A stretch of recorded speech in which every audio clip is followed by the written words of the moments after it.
आज क्या होता है कुछ समझ में ना होता है। क्या करी दीदी सैया जी से लड़ाई हुई के चल रहे संध्या सवेरे मनवाई में सारा दिन निकल गया।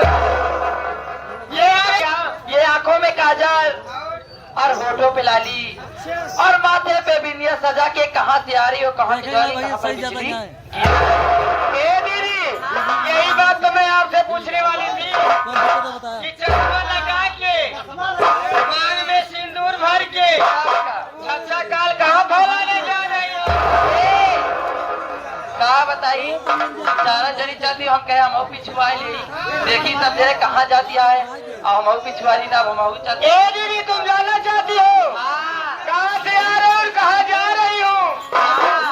मैं तो आ रही हूँ ग्राम सभा खमपुर बाजार नारायणगंज थाना मालधाता और जिला प्रतापगढ़। जा रही हूँ दुर्गागंज के बगल में गाँव है संसरियापुर में। संसरियापुर में क्या करने जा रही हो? दीदी जा रही हूँ भंडारे का उपलक्ष्य में। दिन में भंडारा है पूड़ी बेलूंगी और रात में नौटंकी भी देखूंगी। किसकी नौटंकी है दीदी वहाँ पे?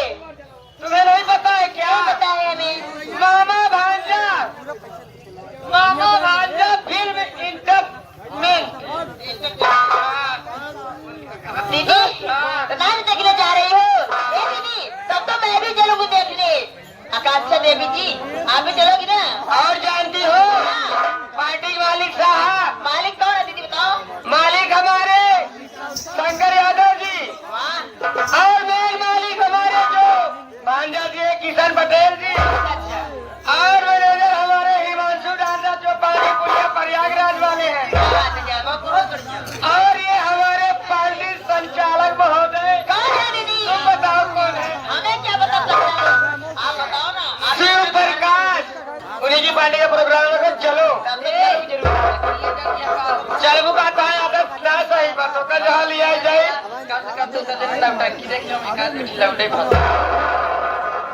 दीदी ऐसे नहीं